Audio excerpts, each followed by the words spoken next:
saya motornya Apa jangan melotot? Kenapa? Alah saya ngomong keras. Nah ini ada orang mati. Kenapa marah sama saya? Bukan marah, saya jelasin Bapak. Karena orang ngomongnya atas pinta Ya Bapak. udah langsung marah. Tenang aja. Ya tenang Pak, bukan apa-apa sih ngomong. Bisa kalau tukang Saya ngomong, ngomong, dengerin begini. kalau tukang nolong orang saya nolong orang. Ya udah kenapa emang? Bapak malah ngotot. Kan lu- Bapak ngotot nggak apa-apa. Saya nggak boleh ngotot. Begitu, kan? Makanya kalau Bapak nggak ngotot, saya nggak Anda ngotot. siapa? Saya kenapa? Anda siapa? Yang Kerawang kenapa? Saya tahu. Ya kenapa? Lain kurang awak Tar dulu. asli gaya lain kia. Kunaon namanya? Saya orang Kerawang, nggak benjang saya. Nyerahun ke saya Pak. Saya mau bela budak orang mah. Oh saya tukang bela orang lemah. Sekarang saya tanya, Bapak pernah untuk maksiat? Maksiat? Tidak kamu. Tunggu. Ya bukan. Kenapa maksiat didiemin orang usaha? Ya bukan apa-apa, nggak enak saya. Aduh bang, tolong bang. Kalau lurusin bang, aduh biar enak ngomongnya. Saya dorong gini. Biar jelas, biar enak main. Saya bukan. Jelas saya di sini bukan. Udah di rumah sakit. Iya. Saya mau bela budak orang lemah. Oh saya tukang bela orang lemah. Nah sekarang saya tanya, Bapak pernah nyentuh maksiat? Hah? Maksiat? Jadi kamu. Ya bukan. Kenapa maksiat didiemin orang usaha? Salah atuh rek ngadu kebaikan, ngadu kedermawanan jeung Bapak aing mah. Bapak aing waktuna setiap hari teh dipake jang nulungan masyarakat. Jeung ngomong-ngomong soal maksiat, naon Bapak aing can pernah gitu nya ngobrak-ngabrik tempat maksiat. Ari Abah teu apa Cilodong, bareta kos kumaha eta teh tempat maksiat hungkul. Tapi naon ya ku Bapak aing dibongkaran eta tempat maksiat dijadikeun ya salah satu masjid terbesar di Purwakarta. Lain saukur dibongkar deh nya eta penghuni gitu anu jualan apem tidinya dibantuan ku Bapak aing mah dibere kompensasi dipernahkeun nya pagawean anu layak. Kira-kira Abah nu amak-amakan KKDM ieu gitu geus bisa teu ngalakukeun kos kitu jeung deui Abah dangukeun nya KDM lain asal gusur eta di Karawang oge apal teu kamari yeuh KDM geus mere kompensasi saurangna 10 juta dikali 379 warga kurang kumaha bijaksanana Bapak aing nya keur mah warga teh nempatan bangli anu menempati tanah PJT tanah negara kewajiban sebenarnya Bapak aing jang mere kompensasi akan tetapi Bapak aing mah teu mikir kadinya mikirna warga nya masyarakat henteu boga imah jadi dibere jang ngontrakna selain eta engke oge dibere rumah pengganti disiapkeun lahana disiapkeun imahna jadi kudu kumaha deui Bapak aing teh. Nah, dia masih kange ibu mernir nuhun pisan Bapak. Nuhun sami-sami hapunten ieu sanes ngahinakeun sanes saya Bapak KDM anu parantos abdi dongkap ka ditu 3 kali dacan ditangani margi abdi ieu pun anak kenging musibah anu sakieu ageungna muga-muga mugi-mugi abdi nyuhunkeun dibantos ku Bapak KDM. Hujan deras yang mengguyur wilayah Desa Cikole beberapa minggu lalu membawa duka mendalam bagi keluarga sederhana di Kampung Cibeduk, RT 3 RW 10. Rumah milik Ibu Atin dan Bapak Edem ambruk akibat hujan lebat yang terus-menerus menyisakan puing-puing dan kenangan yang kini tinggal cerita. Rumah yang selama bertahun-tahun menjadi tempat berlindung itu kini nyaris tidak bisa digunakan sama sekali. Tidak ada ruang yang tersisa, tidak ada tempat aman bagi keluarga ini untuk berteduh. Di tengah kondisi memprihatinkan ini, Ibu Atin hanya bisa pasrah sambil berharap ada bantuan dari pemerintah untuk bisa membangun kembali tempat tinggal mereka. Ia bercerita bahwa dirinya sudah berusaha mencari pertolongan. Bahkan 3 kali ia mendatangi Lembur Pakuan, berharap bertemu langsung dengan Gubernur Jawa Barat Deddy Mulyadi. Namun karena banyaknya warga yang datang, ia tidak sempat dipertemukan. Kendati begitu, ia tetap berharap agar Bapak Gubernur dapat melihat langsung kondisi rumah mereka yang sudah hancur dan tidak layak huni. Suaminya, Bapak Edem, hanyalah seorang buruh tani dengan penghasilan yang sangat terbatas, membuat mereka mustahil membangun rumah kembali tanpa bantuan dari pihak luar. Situasi ini membuat mereka kebingungan harus tinggal di mana, terutama di musim penghujan seperti sekarang. Di tengah keterpurukan itu, warga sekitar RT dan RW terus berupaya membantu. Melalui donasi warga, beberapa material mulai terkumpul, namun jumlahnya masih sangat kecil. Hingga kini, donasi baru mencapai sekitar 10% saja dari total kebutuhan pembangunan. Bagian dasar rumah memang sudah mulai dibangun sedikit demi sedikit, tetapi sisanya masih jauh dari cukup. Karena itu, Ibu Atin dan keluarga berharap penuh kepada pemerintah agar dapat turun tangan memberikan bantuan yang lebih besar. Ibu Atin juga menyampaikan terima kasih kepada Kepala Desa Cikole, Haji Tajudin, yang telah memberikan material berupa 10 sak semen. Bantuan ini sangat berarti, tetapi dengan tingkat kerusakan yang begitu parah, keluarga ini masih sangat membutuhkan dukungan dari pemerintah Provinsi Jawa Barat. Dengan harapan yang masih mereka genggam erat, Ibu Atin dan keluarga berharap dapat kembali memiliki rumah yang layak, agar mereka bisa hidup dengan tenang seperti sebelumnya. Dari Cibeduk, Tim Liputan Berita Lembang melaporkan. Beberapa tahun yang lalu ketika Pak Prabowo menjadi Menteri Pertahanan, ada semacam program di Universitas Pertahanan ya terkait dengan pengayaan atau pelatihan bagi guru-guru di seluruh Indonesia. Saya lupa berapa sekolah. Tetapi ada guru yang dikirim itu adalah guru-guru matematika gitu ya, guru-guru SD ya, guru-guru SD dilatih dengan pelatihan kalau nggak salah dari yang dibuat oleh Pak Profesor Johannes Surya, yaitu metode gasing. Jadi gasing ini adalah gampang, asik, dan menyenangkan. Salah satu metode yang digagas atau dikreasi oleh Pak Profesor Johannes Surya yang sering mengirim para siswa kita ke ajang Olimpiade Internasional Sains dan Matematika.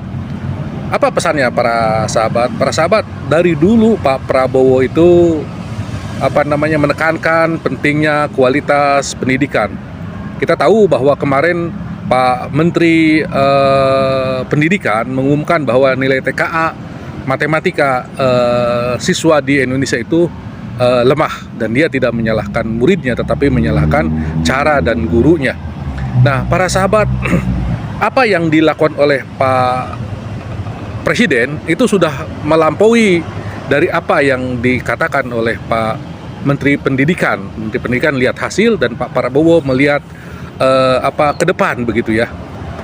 Kita tahu bahwa di Indonesia ini STEM ini begitu mata kuliah yang ditakuti atau jarang diminati oleh para pemuda dan pemudi kita. Oleh karena itu, saya mengajak terkhusus kepada Gubernur Jawa Barat agar mari kita sama-sama mendukung program pendidikan yang dulu Pak Gubernur Jawa Barat pernah mengatakan bahwa akan memberikan perhatian besar, terutama memberikan beasiswa kepada siswa-siswi terkait dengan pendidikan, sains, teknik, engineer, dan matematik. Menurut saya ini sudah tepat dan ini mendukung program pemerintah pusat bagaimana mengembangkan sumber daya manusia agar manusia Indonesia berkualitas. Dari segi pendidikannya itu tidak hanya bagaimana kuantitas pendidikan terserap, tapi juga bagaimana kualitas pendidikan. Nah, saya mengajak Bapak Gubernur Pak Deddy Mulyadi yang tidak mau diam, yang selalu bergerak dan selalu mencari terobosan-terobosan. Mari kita dukung program-program pemerintah pusat agar kualitas pendidikan khususnya sains, teknik, engineer, dan matematika di Jawa Barat berkembang. Jawa Barat ini pusatnya orang-orang pintar, tapi masyarakatnya masih kebanyakan dalam sains dan teknologi masih lemah. Oleh karena itu, kalau ada program ini terkait dengan program-program pengembangan sains, teknik, engineer, dan matematika, mungkin kita rakyat Jawa Barat sangat berterima kasih kepada Bapak Gubernur. Terima kasih. Assalamualaikum warahmatullahi wabarakatuh. Rumah sakit wajib layani semua pasien darurat. Rumah sakit itu tidak boleh menolak pasien darurat ya, itu adalah hukumnya. Bahkan, kalau pasien datang tanpa KTP, tanpa uang, tanpa dompet, tanpa apa-apa kecuali nafas yang tinggal satu garis tipis, dia tetap wajib ditolong. Nah, ini bukan saya yang bilang, ini pernyataan resmi dari Menteri Kesehatan kita. Nah, sebelum lanjut, follow akun ini dulu ya, supaya kamu nggak ketinggalan edukasi kesehatan penting yang bisa menyelamatkan hidup orang lain. Tonton video ini sampai habis, karena masalah ini bukan cuma isu kesehatan, ini isu kemanusiaan. Menkes kita menjelaskan dengan cukup tegas bahwa rumah sakit itu tidak boleh menolak pasien gawat darurat. Tidak ada syarat harus punya KTP, tidak ada syarat harus langsung bayar, dan tidak ada syarat harus sudah daftar BPJS. Dalam situasi gawat darurat, nyawa itu duluan, administrasi belakangan. Saya ulangi ya, belakangan, bukan dibuang ke belakang gudang sampai hilang. Aturannya itu jelas. Undang-undang Kesehatan, Permenkes tentang IGD, sampai aturan BPJS, semuanya itu bilang bahwa pasien gawat darurat itu harus dilayani. Definisi darurat itu juga ada. Kondisi yang mengancam nyawa, mengancam fungsi organ, atau bisa memburuk dalam hitungan menit. Jadi, bukan darurat karena besok ujian, atau darurat karena mantan nikah. Bukan itu ya, ini darurat medis beneran. Tapi implementasinya gimana? Wah, disinilah filmnya itu berubah genre. Di atas kertas, semuanya itu terlihat mulus. Tapi di lapangan, kita sering dengar tuh ada cerita pasien ditolak, dipimpong, atau harus menunggu verifikasi. Padahal kondisinya itu udah seperti baterai ponsel tinggal 1%. Ada juga yang sudah ditolong, dirawat, pulang, Lalu rumah sakitnya itu menggap-menggap karena tagihan pasien ini nggak ada yang bayar. Nah, kalau ini sinetron, judulnya itu Dokter Menolong, Rumah Sakit Meratap. Ini problem yang terus berulang dari tahun ke tahun. Pemerintah selalu mengeluarkan aturan jangan menolak pasien darurat. Tapi, tanpa sistem pembiayaan yang rapi, rumah sakit itu berada di posisi serba salah. Kalau menolak, melanggar hukum dan etika. Kalau menerima, bisa rugi besar. Mau rugi terus-terusan. Lama-lama bukan rumah sakit, jadi rumah sakit hati. Harusnya, pemerintah itu paham bahwa jangan menolak pasien itu baru setengah solusi. Setengah lainnya adalah siapa yang membayar. Ini yang sering tidak dijelaskan. Jangan sampai rumah sakit itu udah keluarkan biaya obat, alat, oksigen, rawat inap, tenaga medis, tapi akhirnya tidak ada pihak yang bertanggung jawab. BPJS, bisa aja klaimnya itu ditolak karena administrasi pasien dianggap tidak lengkap. Pemerintah daerah, kadang-kadang anggarannya tidak ada. Hasil akhirnya, rumah sakit loh yang nanggung. Kita bisa belajar ya sebenarnya dari negara lain. Di banyak negara maju, pemerintah itu mempunyai safety net system. Misalnya, semua pasien darurat itu ditangani dulu. Lalu, rumah sakit itu menagih biayanya ke lembaga pemerintah khusus, semacam Emergency Reimbursement Agency. Nah, lembaga itu yang membayar dalam waktu cepat. Biasanya dalam waktu 30 hari dibayarin. Setelah itu, barulah lembaga tersebut mengurus apakah tagihan ini bisa dialihkan ke asuransi nasional, ke BPJS misalnya, ke asuransi pribadi, atau ke pasien dalam bentuk cicilan. Kalau pasien ternyata tidak mampu bayar sama sekali, di banyak negara pemerintah itu punya dana khusus untuk warga yang tidak punya jaminan kesehatan.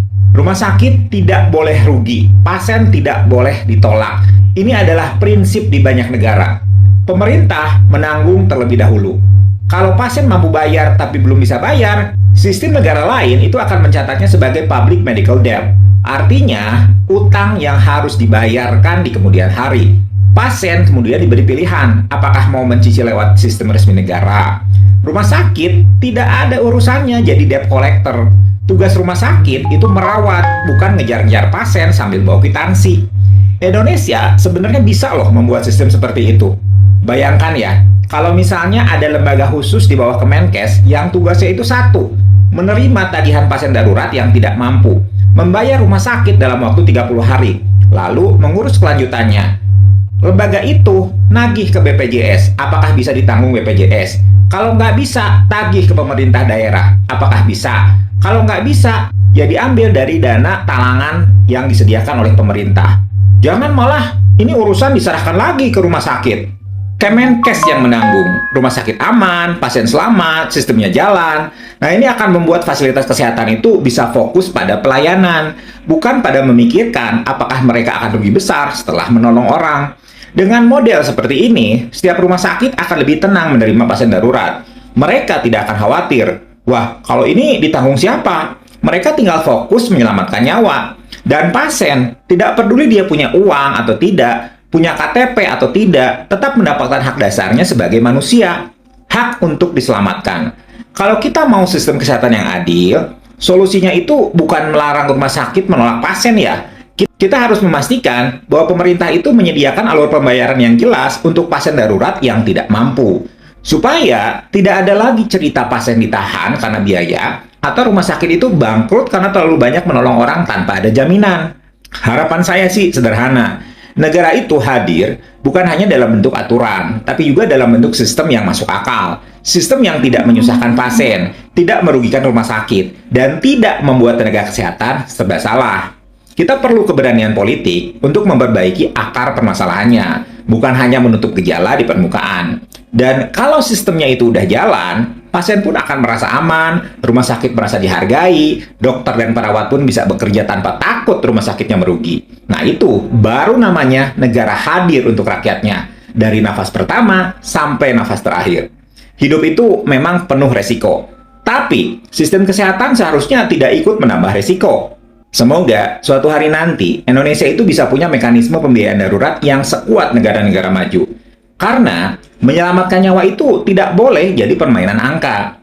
Kalau kamu setuju bahwa ini adalah isu penting dan harus banyak orang yang tahu, bagikan ya video ini. Kalau perlu, tolong sampaikan ya ke Kemenkes. biar semakin banyak orang yang paham bahwa kesehatan itu bukan cuma soal medis, tapi juga soal keadilan sosial. Di sini saya mendapatkan berita dari kompas.com ya. Ini berjudul, nanti dulu, aduh, macet nanti dulu. Ini berjudul, nanti dulu. Waduh, HP-nya lelet kawan-kawan. Nanti. HP-nya error. Saya bacakan. Ini ya. Dari kompas.com. Kronologi ibu hamil ditolak 4 RS di Papua hingga meninggal menurut Wamenkes. Ini menurut Wamenkes ya kronologinya nih kawan-kawan. Wakil Menteri Kesehatan Benjamin Paulus Octavianus menjelaskan kronologi seorang ibu hamil bernama Irene Sokoy yang ditolak 4 rumah sakit hingga akhirnya meninggal dunia. Itu ya. Ini kata-kata dari secara umum kami sudah mendapatkan sedikit bahwa ada pelayanan. Pasien datang ke rumah sakit pertama, dokternya sedang cuti, tidak ada. Dirujuk lagi ke tempat kedua, ujar Pendi The Grand Platinum Hotel Jakarta Pusat Selasa tanggal 25 November 2025. Ban menjelaskan bahwa Irene di Jayapura, Papua itu tidak bisa melahirkan normal atau per vaginam karena memiliki panggul yang kecil. Sementara berat bayinya cukup besar. Berat badannya bayi itu sudah besar. Pada waktu itu sudah disarankan bahwa pasien itu harus dioperasi. Nggak bisa lahir per vaginam karena berat bayi lebih gede daripada panggulnya, tutur Ben.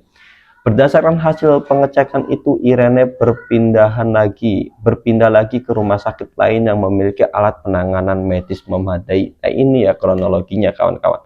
Kalau di Jakarta itu gara-gara tidak memiliki KTP konon katanya, dan sekarang di Papua ini kronologinya ya. Nah, itulah yang terjadi waktu dia pindah lagi ke rumah sakit yang lainnya. Terjadi gawat janin, akhirnya terjadi itu meninggoy tuturnya tuh. Irene Sokoy meninggal dunia di Jayapura pada Senin 17 November 2025 pukul 05.00 WIB. Ben mengatakan Kemenkes akan melakukan investigasi di rumah sakit yang meminta keluarga Irene untuk membayar uang muka 4 juta dengan alasan kamar BPJS penuh. Ada masalah dengan pelayanan di satu tempat, di mana tempat itu, rumah sakit itu punya pelayanan bahwa kelas 3-nya penuh dan itu sudah kita investigasi, ucapnya. Sudah kita jangan sampai, kasihan kalau orang kita juga padahal mungkin mereka sudah bekerja mati-matian. Jadi lebih baik kita tunggu hasilnya dari investigasi kita ya, tuturnya.